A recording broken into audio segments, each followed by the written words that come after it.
So when I first moved to Austin, it was long enough ago that people were still buying CDs in record stores.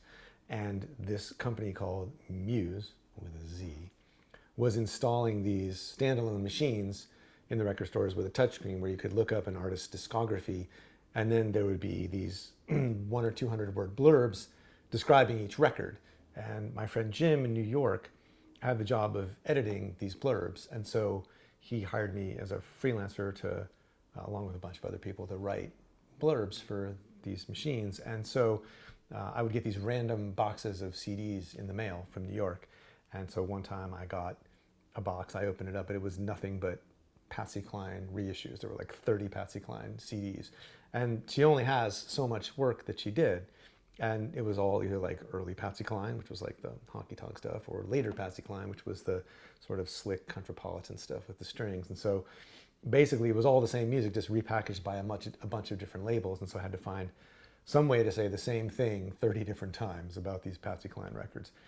And then the next time I got a box with nothing but jazz albums, and that was great. There was like Wes Montgomery Smoking at the Half Note with Wynton Kelly on piano, and it's like Louis Armstrong and Duke Ellington together. And then there was this album I'd never heard, which was this duet record of Duke Ellington and Billy Strayhorn, his alter ego. Billy Strayhorn wrote Lush Life and a bunch of other Duke Ellington tunes, and was kind of his right-hand man, did a lot of arranging and writing, and played rehearsal piano with the band, you know, an outstanding musician, obviously, in his own right. And they sat down at one point and made this duet record, two pianos.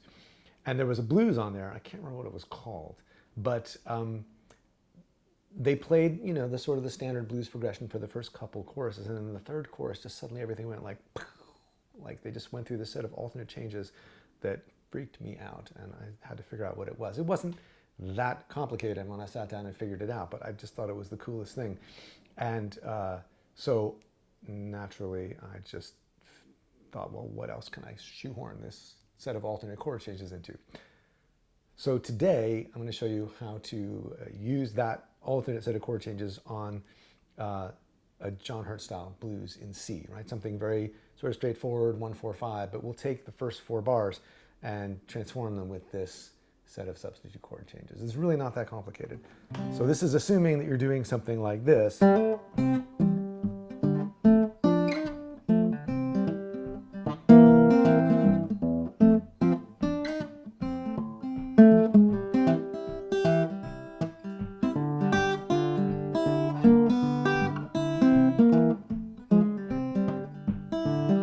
Right, just 1-4-5 blues in C. Now, what the Duke Ellington and Billy Strayhorn changes do is take those first 4 bars, which ordinarily would just be a bar of C, a bar of F, a bar of C, and then maybe a bar of C7 going down to F. And they do this. They go a bar of C, a bar of E7, a bar of A minor, a bar of C7, and then over to F. It's not that complicated, but what it does is it lets you do this really cool voice leading. It takes you, it's very unexpected. The moment you hear the E7, it's like, wait, that doesn't belong here.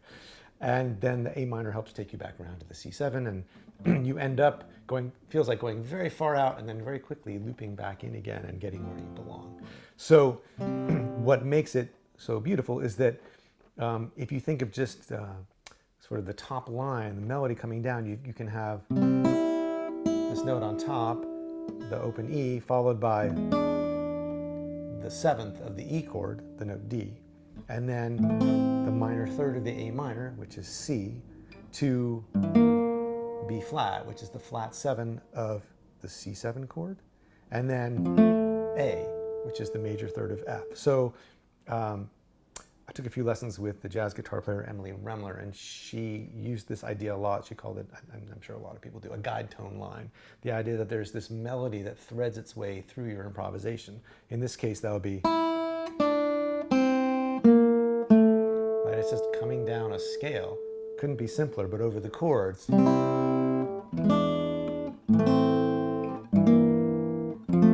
It's really cool, and you get this counterpoint between the melody and the bass, and then you can start to, you know, elaborate and decorate that.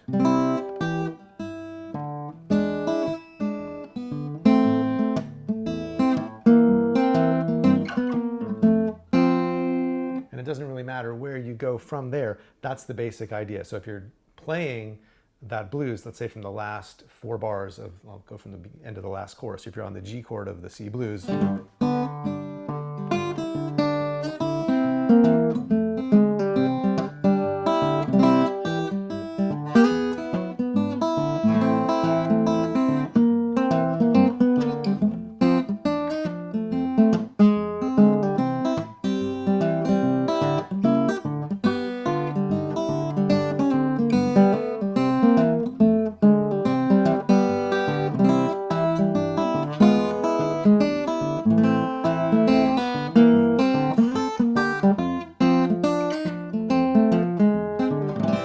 And you don't want to do it every time because then you lose the element of surprise, right? And that's what it's all about. But as a thing to drop in after a couple of choruses, it'll really just take you out and bring you back in, and then you can be on your way again. So that's the Duke Ellington move as applied to the John Hurt style blues. So hope you enjoy checking that out and working with it, and I'll see you next time.